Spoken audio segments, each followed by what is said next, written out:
Before we begin, I would like to acknowledge and celebrate the First Nations people on whose traditional lands I am joining from.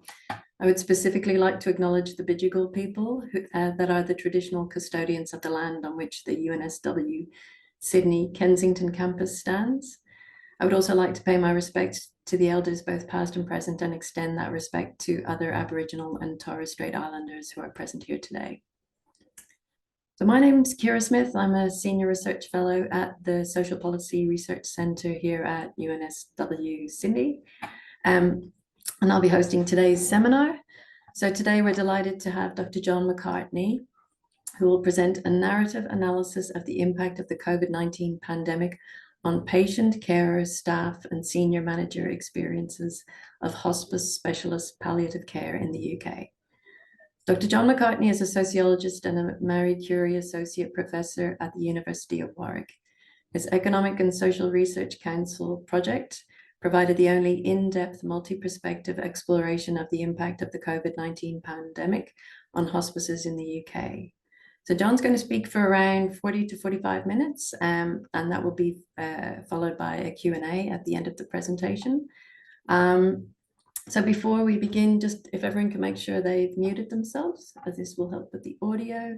And if you've got any questions, it would be great if you could submit these via the chat function, and we can go through those during the Q&A afterwards.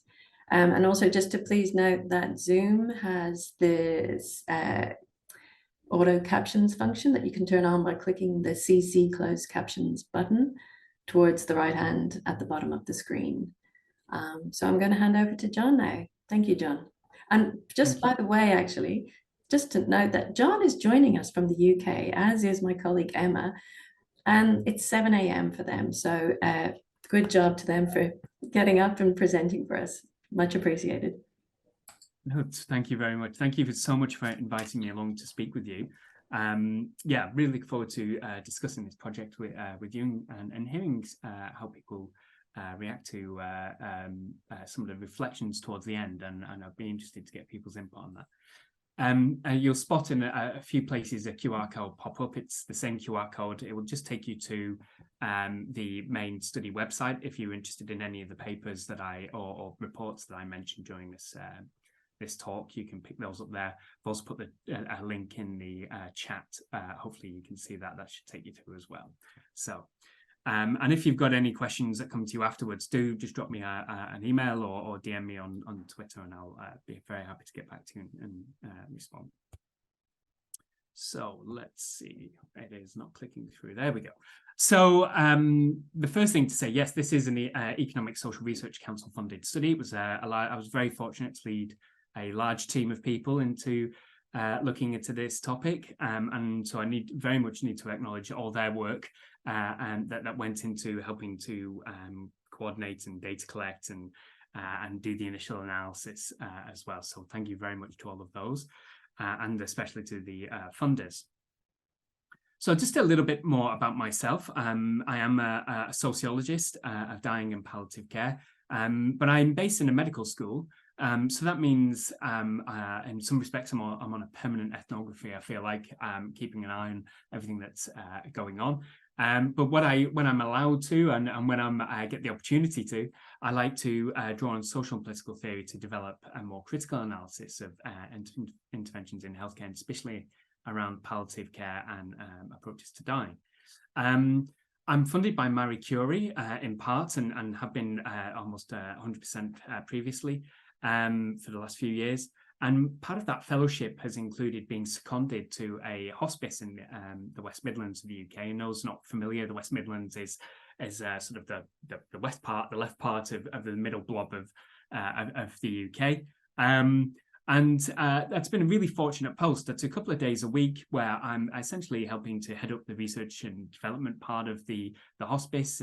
So that means I'm involved in supporting staff doing their first literature reviews, all the way through to when large trials or studies come to the hospice asking to recruit patients. Part of my role to review everything that's involved in that and making sure that it's all set up correctly. So that's a really amazing opportunity to actually be embedded in the life of a hospice and get a really good feel for what is happening in hospices. and allows me to understand, the daily ebbs and flows in a way that you probably don't get to appreciate necessarily just from the outside, or just through research studies. And in fact, I'm aware that just this week my hospice has increased the COVID mitigations that it has in place. So, whilst this talk is based on some research that happened in the first 2 years of the pandemic, as I'm hopefully going to point to towards the end, there's issues and things we need to carry on thinking about, and as we're going into our winter here in the UK, it looks like that might be something we need to unfortunately have to carry on considering in terms of COVID and mitigations with hospices. The other part of my role is that I'm a theme lead for life-limiting conditions and dying in the community in my unit of academic primary care, and also for palliative care in the Cancer Research Centre here.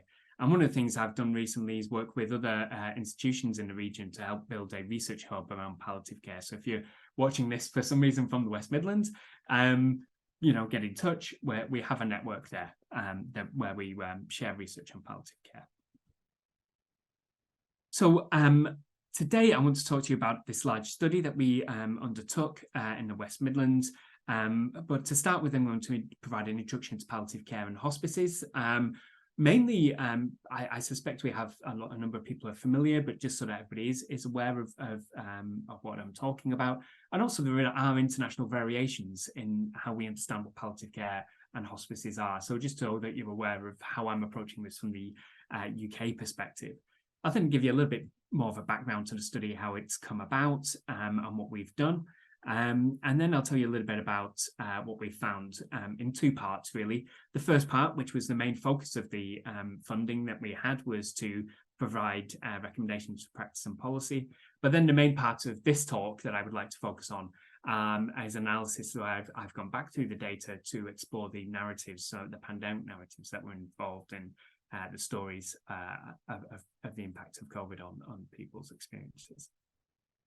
And then I'm going to take some time, a few minutes towards the end, to just provide some reflections and questions about what does COVID mean for hospice palliative care now, and potentially, and into the future. So, and at that point, would be really interested in opening up and hearing people's reflections on that. So what is palliative care? There is a number of definitions of palliative care and ways of approaching and framing it. Anyone who's familiar with the field will be aware that the World Health Organization's definition, for example, has evolved over the decades. There's been there are tensions. David Clark's talked about the tensions between the biomedical and the humanistic approaches to palliative care that have, a bit of a push and pull in how it's defined. You can look at Ambition's framework that we have in the UK, and various other ways of describing what is palliative care and what it should be doing.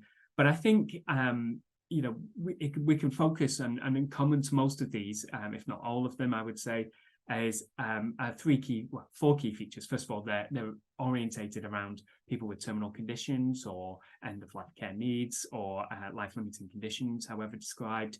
And then there are three sort of key features. First of all, and in no particular order, I should say, are the timely identification and intervention is a key feature of palliative care. So this is orientating people to the idea that palliative care is not just about the last hours or days of life. It can be there for people for the last weeks, months, even years of being diagnosed with a terminal condition. And so it's about making sure that there's the right care by the right people at the right time. And these sorts of ideas are wrapped around what is palliative care. The next part is holistic care. So this is not just that palliative care is about physical pain and symptom management, but actually remembering that patients and their families need psychological, emotional support, that there are social and contextual factors to their condition that need to be taken into account, and as well spiritual and existential issues that come with dying and healthcare in more general. So there's this holistic approach. And then finally, there's the quality of life left for patients. And this is often posed in contrast to more curative approaches that are focused on fixing and extending life. But here the focus is on improving that quality of life for patients and their families and those close to them. towards the end of life. So you can probably hear within what I've just described there that there's no one way of doing these things. And as I go through this talk, I'm going to point to what sociologists have gestured to as called a sociological ambivalence. And this is the idea that there's not necessarily one, when we point to these sort of key themes of timely care and holistic care and emphasis quality of life, there's no one way to do this, and that there's often a tension of seeking to achieve one thing whilst also trying to mitigate against another, and these present themselves in various norms and values in a particular site. That's about as sociological as I'm going to take this talk, because I'm aware we have a mixed audience, but I'm more than happy to get into this a little bit more towards the end and through any questions. But I just want to open up the space that in the analysis that I'm going to be presenting, that we're not looking for hard and fast sort of guidance or rules. We're pointing to some of the tensions, the difficulties, the problems, the issues that people have, and trying to just understand those in the round, if you like. So what do hospices do? What a hospice is around the world, and historically has changed. So I am pointing very much to the UK context here, and we're based in the West Midlands. But even in the UK and even in the West Midlands, what a hospice is a really quite a heterogeneous thing. We have quite a range of types of hospices. So we can point to some key features and to give you a really good idea of what the modern hospice experience might be in the UK and in the West Midlands. And there is this orientation towards holistic care. This is a key feature of hospices, and this is often provided by multidisciplinary teams. So some hospices are led by specialist palliative care. Some may be led by GPs, and others by specialist palliative care nursing staff. Most hospices in the UK, it's worth noting, are charitable organisations. So that means that their funding is charitably provided. So they most of them sit outside of the NHS funding structures, which is quite an unusual space and a point of contention and discussion in the UK about whether that should be maintained. But that often, there's an interesting relationship with the NHS then, with the staff are trained in the NHS, and some of them have NHS roles. And of course, a lot of the services hospice provide are funded by the NHS. So they sit in this sort of hybrid space. A lot of hospices do provide inpatient units, but not all of them. And those units are increasingly for people with particularly complex needs. And the idea being that patients are discharged from those units once those needs are addressed. It's not often realised that hospices often bring people in with the view to discharging them back home or onto another environment, that this isn't necessarily the place people come for the last days and hours of life. Hospices also provide a whole range of other services, or can do, from outpatient services to day services, which can be clinically led or peer-led. And hospices can also be administrative centres for a number of services that go out into the community, from the community nursing service, hospice at home, but also from fundraising teams, the team that organises volunteers. Hospices in the UK are very dependent on volunteer support and workforce. And of course, being an administrative hub for other staff that are employed. So we see there's a real range of things going on in hospices, and the point is to note the heterogeneity of work that is undertaken in hospices. Well, that was all what was happening pre-pandemic, and of course, this is talk about COVID, and COVID comes along in the UK and towards the very early part of 2020, February and March, we start to become really aware of COVID as a thing. And around this time, there's real, as we'll see in the data, there's real change in what hospices do. But for this study, our journey starts late in 2020, when our funding application is a rapid, as many of you may be aware, a lot of funding applications went in very quickly and were assessed very quickly, and we were funded towards the end of 2020. And the main focus there was, and you may recall, a real concern for what were described as vulnerable groups to COVID at the time, and that language has changed quite considerably in the last 3 years. But these vulnerable groups, and one of those were people with life-limiting conditions, terminal conditions, who, if contracting COVID, would be pose a really serious risk to their quality of their life left and the amount of life they may have left. We were aware towards the end of 2020 from the surveys that were undertaken, that was the only research method that was available for the first part of the pandemic, that there was a huge amount of change taking place in the hospices, but we just didn't have an in-depth understanding of what was happening. So we proposed that we would go on and interview staff. We would interview patients, carers, staff and senior managers about their experiences. So we started our study in early 2021. By that point, of course, all these surveys were taking place. There was a lot of knowledge being generated about pandemics and a whole range of issues. So we were aware that we needed to start to focus what we would be looking at. We've got a huge amount of activity in the hospices, a huge amount of change going on, and we had 12 months. And the main focus of this study was to produce recommendations for policy and practice. It was we were told, don't think about academic outputs, papers, so forth, narrative analysis, things like that. We just need recommendations for policy and practice. So we orientated ourselves like that.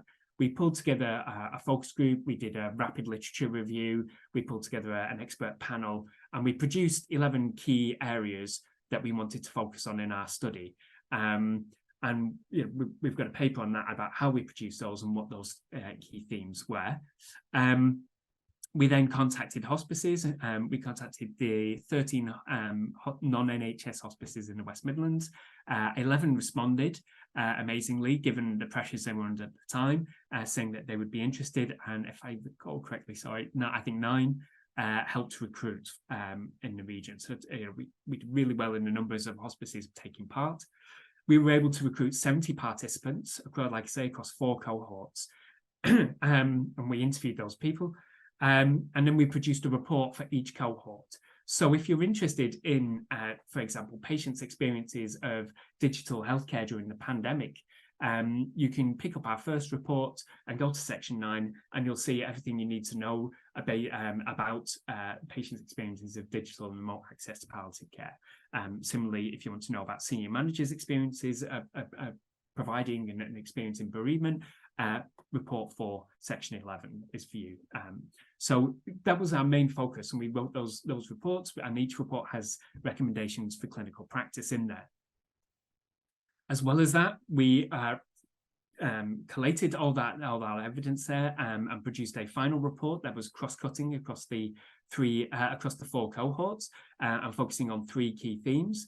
That was a report we worked with Marie Curie to produce, called Compromised Connections. And again, go and have a look at that. If you look at the website, that's hosted on Marie Curie's website. There are 3 videos on there as well explaining that report and the study. And I'm going to hopefully introduce one of those videos to you as well in just a moment.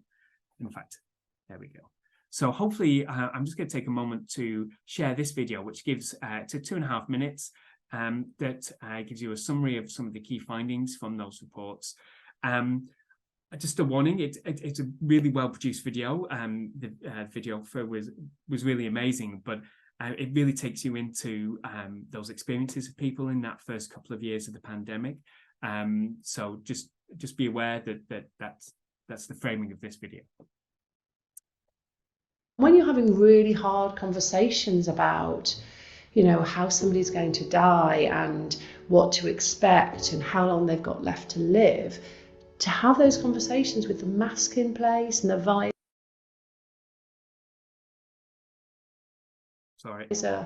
really hard.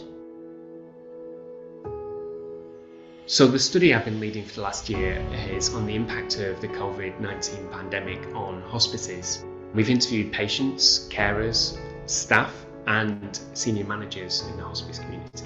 So the main finding of the report is that hospices faced many challenges during the pandemic. Most of all really was around the idea of being able to provide that holistic, human-centred care that they seek to provide. Gold standard of palliative care, it's all about what's important to that individual. Simple things like holding somebody's hand, giving them a hug, being able to sit near them. You know, suddenly we've introduced a 2-metre distancing rule and PPE. One of the worst days of my career was the 24th of March 2020. And that was the day we had to ask all the visitors to go home. They just had to say goodbye, and they weren't going to see their loved one again. And it was absolutely heartbreaking. I hear from the families, I'm so grateful that the nurse and the doctor were there with my loved one when they died, but it should have been me. I would like to think that the lessons we've learned are how we can continue to keep people together rather than having to keep them apart. When the pandemic hit, I've never seen anything like it. We achieved things in days that we'd been working towards for years, and all of a sudden we came together, we collaborated with lots of other partner organisations, and we created amazing services to work in the community. One of the real silver linings from the pandemic generally was about how technology was reviewed in terms of how we use it. What had previously been tied up in a lot of bureaucratic red tape was put to one side, and people just wanted to look at how we could create solutions.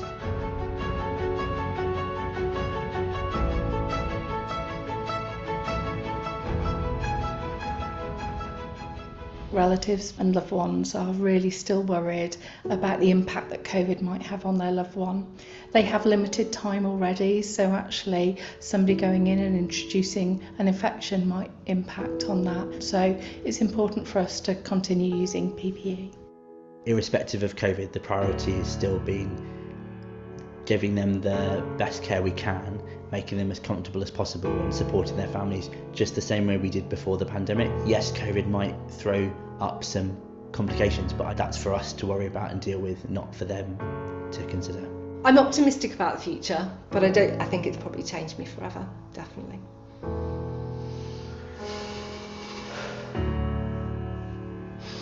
Deep breaths.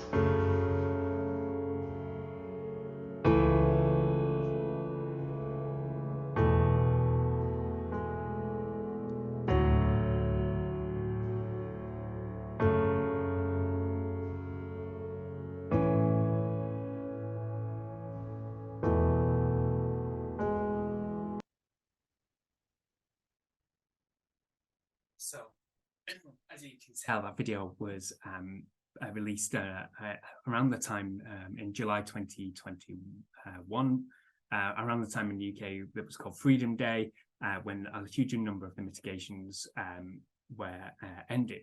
And that gives you, it's essentially came out at the end of our research period. And so we were really fortunate in our research to speak to people, particularly patients and carers who'd experienced that time coming into the pandemic. So they were receiving their care from the hospices, all that multidisciplinary support, the day services, etc. And then one day they're told, as we heard in the video, sorry, you can't come in. Those of you who are inpatients, sorry, your family can't come to see you today.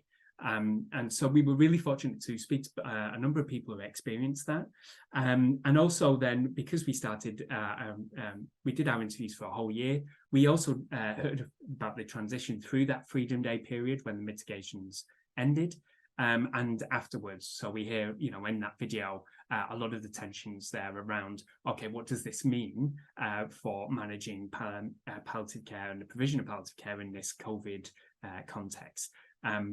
And so, whilst we produced those 4 reports and that 5th final cross-cutting report, by the end of that, I was very aware that there were a lot of stories that we collected, and in those stories there was a lot of change taking place. That was a really intense 2-year period of change, and I wanted to go back and look at that. And I've had a background looking at narratives and using narrative approaches to people's experiences of healthcare, and I felt that was really fitting actually for looking what the data we'd collected, the experiences people had so generously shared with us during that period of the pandemic.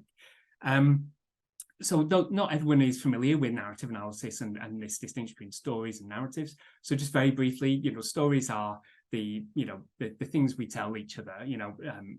This week today I went to this and did that. Whereas narratives are the more frameworks, templates, or plot lines that we use to structure our stories. An analogy I like to use here that we're all familiar with: you go to your streaming service, you're looking for a film, and you will see all the different types of films that you get: action, romantic, thriller, so forth. They're your narratives. You click on a film, well, the film is the story. It's a particular type of that narrative, and you can see the sort of distinction. Whereas, when you watch an action movie, this is an action movie because it has certain types of things. That is an action movie. That is an action movie narrative. But they're not all the same. Some of them are very similar, but they're not all the same, and that's the distinction between the narrative and story, if you want to keep that in your head, if that's useful. And I wanted to bring this I wanted to listen to these stories that we collected again and think about what were the pandemic narratives, what were the main structuring narratives that we might hear in those stories, and what does that mean for how we think about hospice palliative care? Because as we heard again in that video, we can hear the challenges that hospice palliative care faced and how it had to change and adapt. And this notion of what it is, hospice palliative care, was really brought to the fore by the pandemic. And I wanted to explore what that might be and some of the tensions at the different points. And then towards the end of this talk, I'll think about, what might the implications be for the future of hospice palliative care. So the first narrative identified was a reactive one. So again, we hear in that video of services stopping, of it just being a single day, saying, yesterday you could come in, today you can't. And then we hear these two stories from these two accounts from a patient in care. On the left, services stopped, bang, overnight, and appointments were just cancelled. And we hear in the stories of patients, carers, a huge retraction of care there and hospice services. It just ended, and there was a lot of stories about feeling lonely and abandoned, and tension of being, wanting to stay safe and going, well, if we stay safe at home, that's one way to do it, but that means we can't get the support we were previously getting. So there's this real tension about, well, what do we do then? And that essentially, structures a huge amount of stories for the rest of the pandemic. But for the staff and the senior managers, this ending of all these services, affected them in two ways. In terms of the diversity of services, and being able to refer to a support group or a physio or go see a clinician of any sort. These services were not available. But also the type of care that if a member of staff or a senior manager or a clinician did actually see a patient or support a family, the death row care they were able to provide didn't feel like they were providing palliative care. So we can see, right at the beginning here, this foregrounding of what is it that is palliative, what is palliative care in this context? How do we do it in this context? And a really real challenge, and I would, as we'll see, this challenge has changed and evolved. Very quickly we heard, again in that in video, narratives of revision. So whilst there was a number of narratives of of this is how we focus and this is how we stories about change and managing these rapid changes, the revision narratives were ones where, as the carer on the left says here, everything stopped. Well, that's the reaction, but then we had to do something different. So what could we do? And the revision narratives were really focused on what can we do in this context. And these were really interesting narratives of patients and carers and staff and senior managers finding ways to get to providing or seeking hospice palliative care in various ways. So as the senior manager on the right says, well, we couldn't provide supportive care. We couldn't go into people's homes to support them. But what we could do was stand outside, and what we could do was drop off support packages like Christmas hampers or Easter eggs and these sorts of things, wave to people through the window. We could, and we heard in the video, and we're all super familiar. Anyone who's done any work on the pandemic, huge amount of work done around the role of technology in the pandemic to help mitigate social relations and all sorts of issues. And there's a whole number of stories about having to learn to do that. But there was some more systemic revision as well, and this comes through both in this narrative and the next one, about the way hospice palliative care had to change the systems and processes that it had in place. And here we have a senior manager talking about training up, having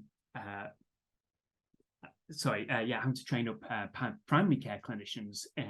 And so it was something they'd been hoping to do for years before, trying to get primary care clinicians in a room and give them better training on end-of-life care and palliative care, but they just could never manage it. But then the pandemic provided this focal point, and they were funded and able to get people in the room to provide the training. And as the final patient note says down the bottom there, there's the vision was around hugely around expectations. We had to change our expectations about what was possible. But what was, as we see, and as we'll hear and heard it in the first narrative, and as we see in the next few, whilst those expectations may have changed and adapted, and people recognise this, exceptional context that they were in, and they were really appreciative of the efforts that people went to, their palliative care needs hadn't changed. So there's a real juxtaposition between those needs, needing the intensity of hospice palliative care support, and the support that was possible.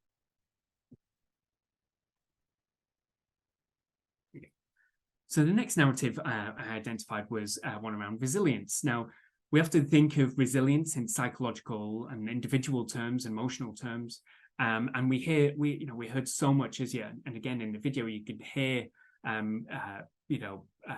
people talking about the difficulties, the individual difficulties that they had experienced, and the emotional difficulties they had experienced. And and this was one of the really interesting opportunities that we had with our interviews, of having 2 years essentially to capture and to reflect on. There was a really intense period around this Freedom Day, where there were a number of cases, COVID cases, where people were really aware of how high it was in the community, but mitigations were being reduced, and but not in the hospices. And we heard, about staff really feeling exhausted, and the difficulties they were facing about having to continue working in this state of exception. The senior managers were really aware that the resilience has gone, as this senior manager says, the resilience has gone, and that these were stories from senior managers reflecting not just individual resilience of members of staff, but also as a system, as a healthcare process. Palliative care was really struggling. Like a lot of other areas of healthcare, staff were a lot of staff on sick leave, and a lot of staff retired. And so there was a real question about, can we even provide the services we've got going anymore? And this idea that resilience needs to can go beyond just individual emotional and psychological resilience, that finding ways to keep the palliative care system resilient was within a number of stories as well. And we heard that in the patients and the carers actually, and how they recognised that hospice staff and other aspects of the healthcare system stepped into spaces that they wouldn't ordinarily be in. The state of exception allowed barriers between which service provided which types of care were transgressed in many places. We heard stories from, say, hospice staff going in and saying, well, I recognise that I was the only person to go into this home for the last 6 weeks, and I'm probably the only one person to see this patient for the next few weeks. And so I might be a physiotherapist, but I'm going to have to do a whole load of nursing care here. I'm going to have to help them organise some prescriptions from their GP. There's a whole load of work that needed to be done to just make sure that their healthcare and the palliative care stayed resilient. And so finally, the final narrative identified was one around normalisation and renormalisation. I've done this very sort of sociological thing of putting it in renormalisation like this, and you'll have to forgive me for that, because I think it captures quite neatly the tension within this one. So we have two forms of normalisation going on here.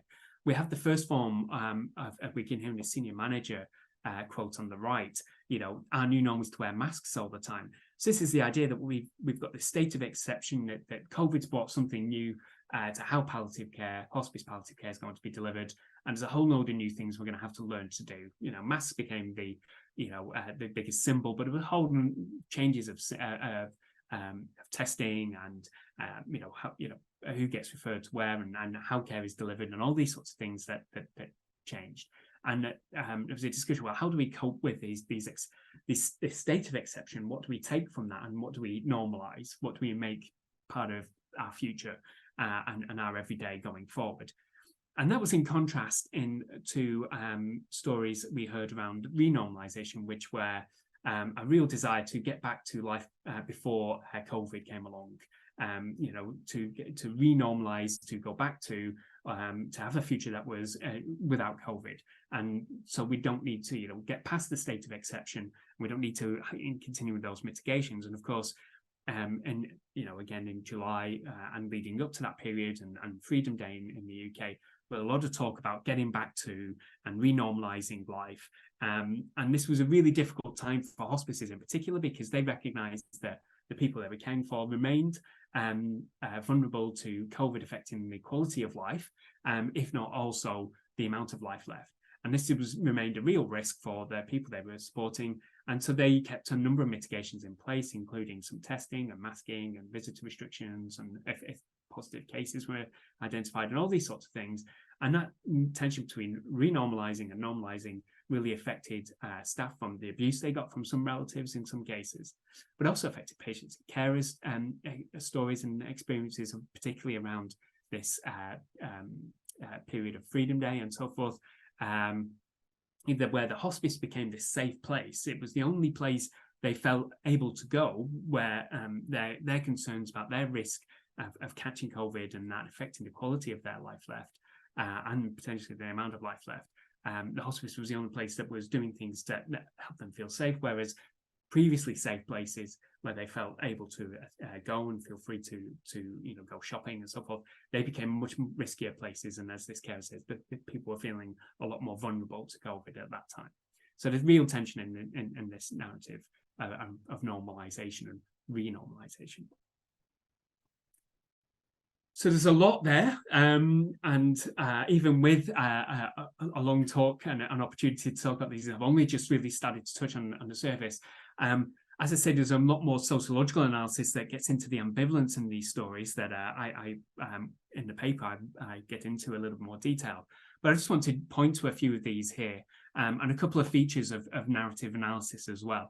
The first thing is to just note that whilst I've provided, reactive, revision, resilience, and renormalization narratives in a sequence here, it's very common to narrative analysis to find one within the other, and to have more than one narrative at the same time. So if you take a film analogy again, that would be a rom-com. That's two narratives in shaping one film. So whilst the context here is quite linear, in that sense that we had this period of time, this 2-year period that we've looked at, actually we could see narratives, for example, of renormalization taking place really early on in the pandemic. There were talks of, well, do we do this forever? Why do we need to be doing this? Can we just act as put services in place as though we don't really need to mitigate for COVID? And there were these sorts of questions and stories were coming up really quite early in some of our interviews, which was really interesting. And similarly, question about revision narratives started almost the same day as reactive narratives, if you like, because these things often went hand in hand and worked, and these narratives work off each other. So that's the first point to note, that these narratives are not linear. It's not one follows the other, and they're not exclusive, if you like. And then the other thing is just this idea of ambivalence, this tension within narratives, so that as I've mentioned at the beginning, the patients and carers, there was this concern to keep safe in reactive narratives, that, well, okay, we'll go home and we'll keep everybody out there, and that way, and we'll really control who comes in, and that way we'll keep safe, and we'll be safe from COVID. But that really isolated people who felt abandoned and isolated and had very little support, and so there was real tension there, and that's a sort of ambivalence in narratives. And again, we could go to the other end of renormalization, of senior managers really struggling with this idea of renormalization, and really recognizing they have this duty of care to patients and the vulnerable groups, that it's not a great idea for hospices to be a place where people who are vulnerable to COVID come and to catch COVID. That's not something they're looking to achieve or to allow to happen. But at the same time, there's a real desire to make sure their services are open to everybody who needs them, and everybody who wants to should be able to get them. And so there's a real tension there, and that ambivalence, really shaping, this renormalization discussion. So it's really important, I think, to just recognise that those tensions within those narratives are not pointing in any one direction, if you like.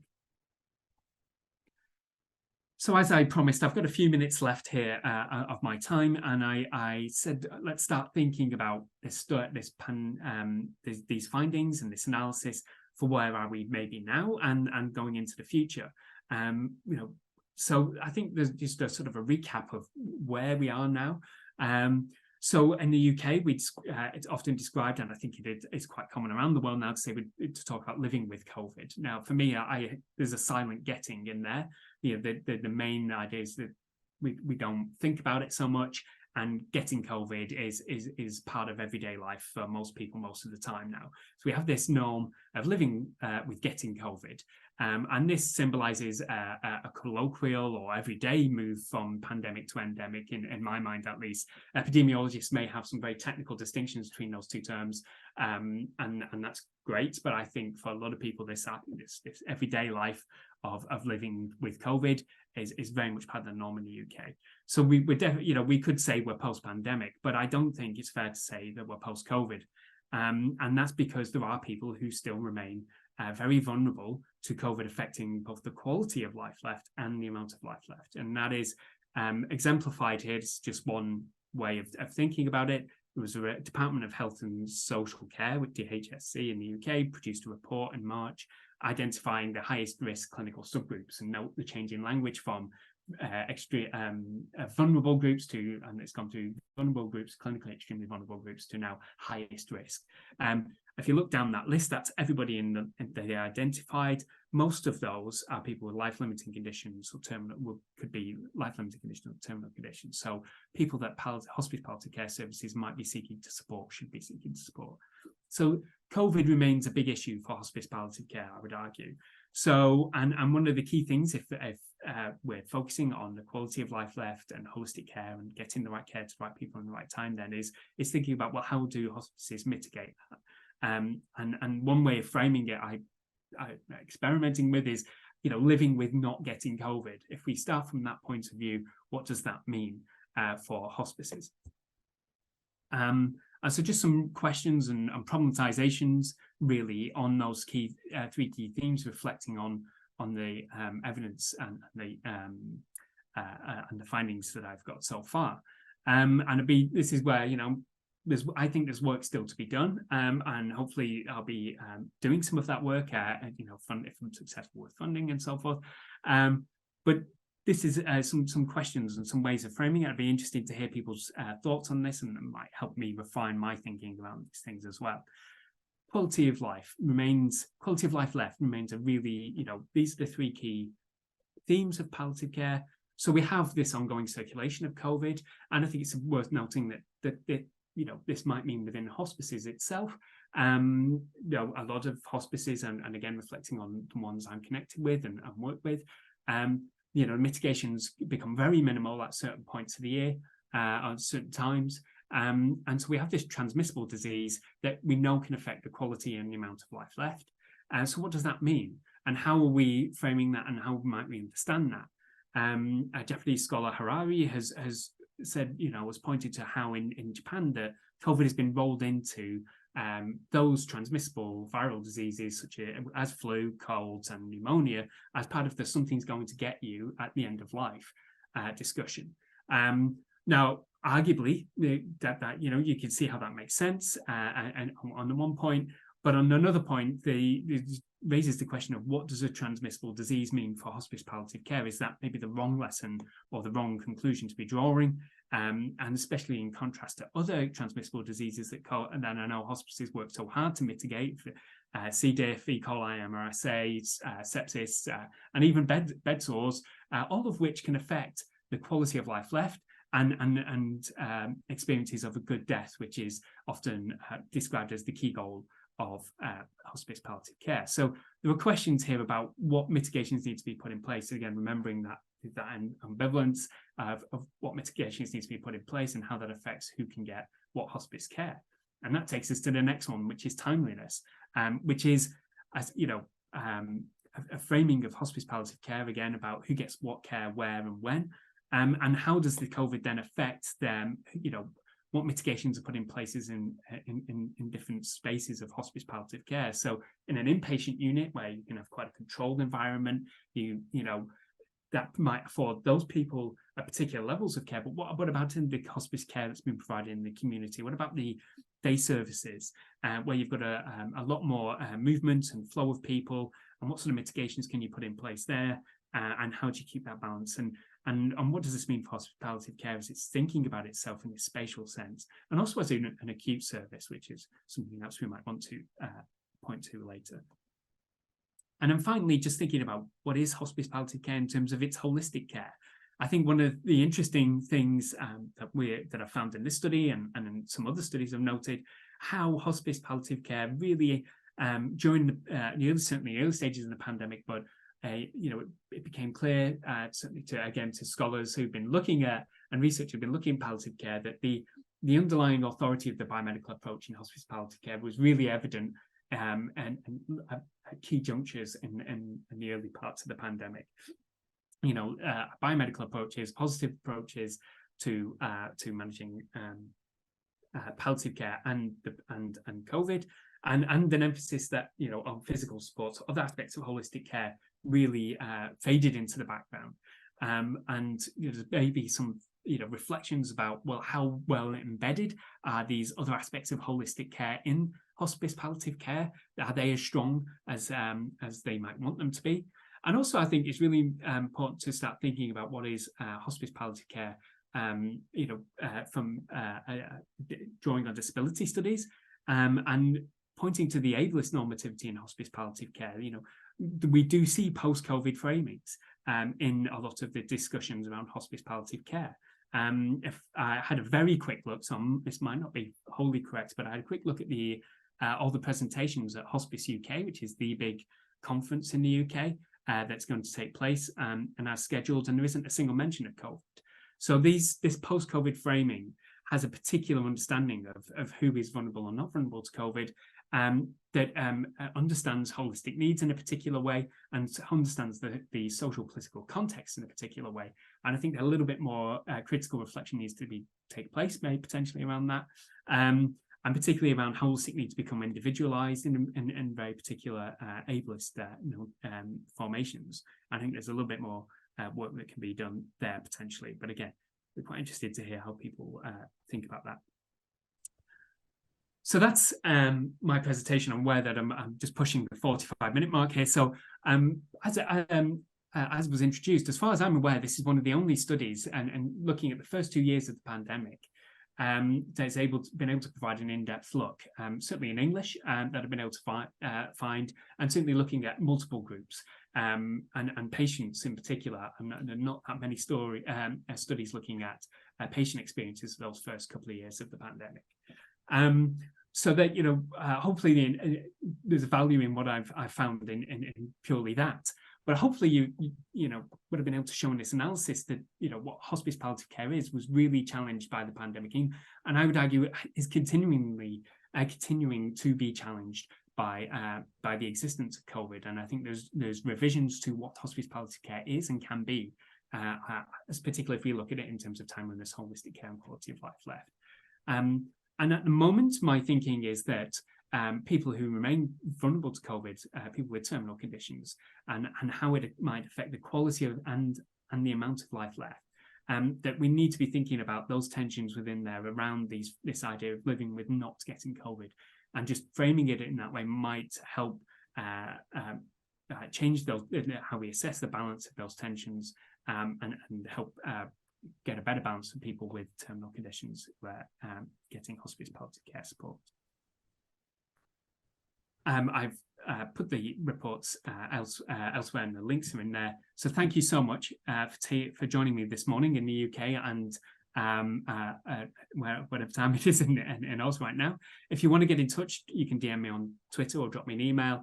And like I said, the study website is there. And thanks again for listening to this talk. Thank you so much, John. That's great. Thank you. What we'll do is we might just, I know there've been a lot of comments come in through the chat, so we might just go straight to those. If the people who submitted those want to speak, feel free to. Just to begin with, the first one is a link to the papers and reports from the study.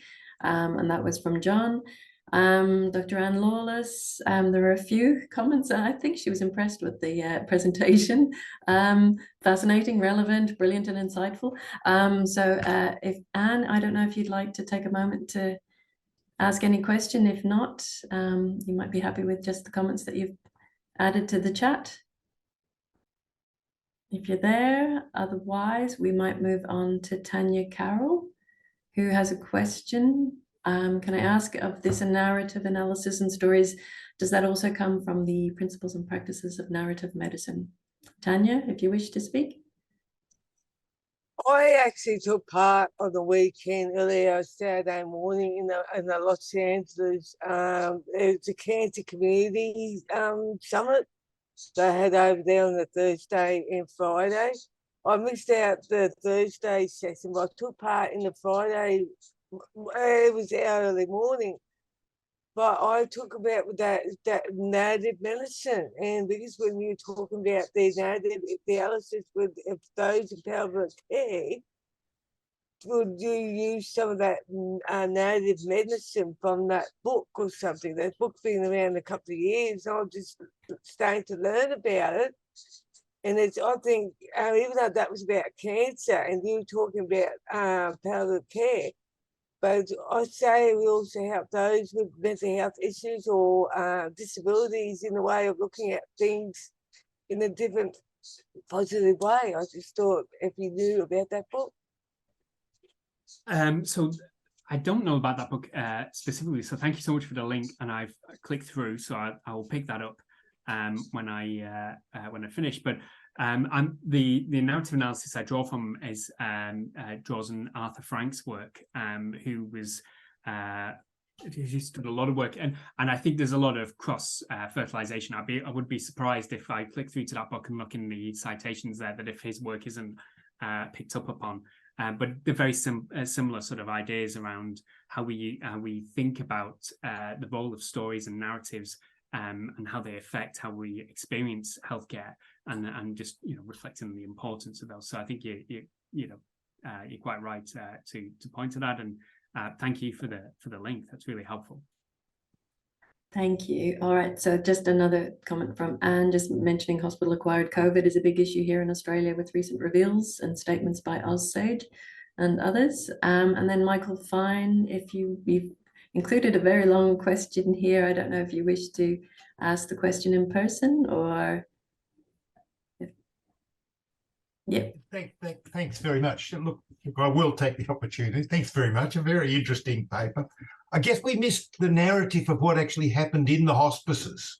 You gave us the narratives that they talked about. So I was wondering if you could tell us a bit what happened to hospices and hospice care during the lockdown. That was the first one. And that sort of, unfortunately, that took me on as I wrote that. I thought that's not quite complete. What are the other questions? So what were the narratives that arose? For example, in Australia and many other countries, I know the United States, a lot of European countries, Brazil, there were narratives was very much about casualisation and marketisation and precarious working conditions and so forth. Sorry, my phone's just going off. So, no problem. And that took me into the idea of public narrative. So there's some of the issues. You could talk about the changes in the hospices and the public narratives. Yeah, it's a great question. So the if you like, the first part of that answer, and the really detailed answer, is in those 4 reports that we provide a really rich description of the changes that took place in the hospices in those 4 reports.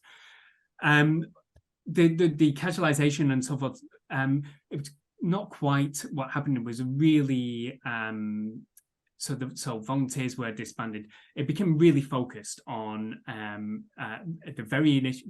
it's very difficult to talk about lockdown because in the UK we had something like 3-4 lockdowns, depending on how you count them and phrase them. The fourth one sort of faded out rather than stopped, and well, sort of faded in and then just sort of dissipated. So but the first lockdown, which is one seems to very much focus people's minds, all the services stopped, and this is where we get these stories of, what is this thing, palliative care? What is this thing that we're doing, palliative care? Because we're not able to really spend any time with patients.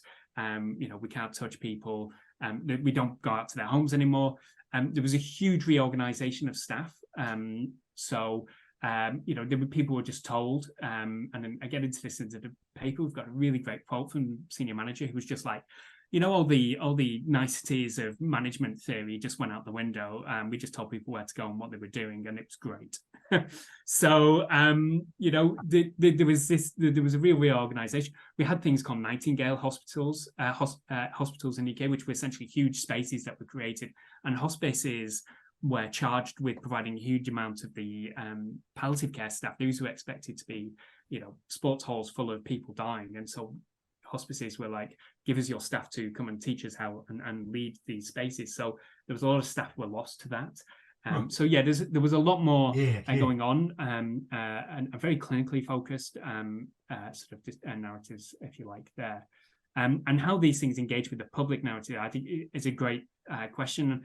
One I would love to spend more time. Well, we'll spend more time thinking about. I sort of touch on that, and the normalization, renormalization, that there's this outside space and how that's affecting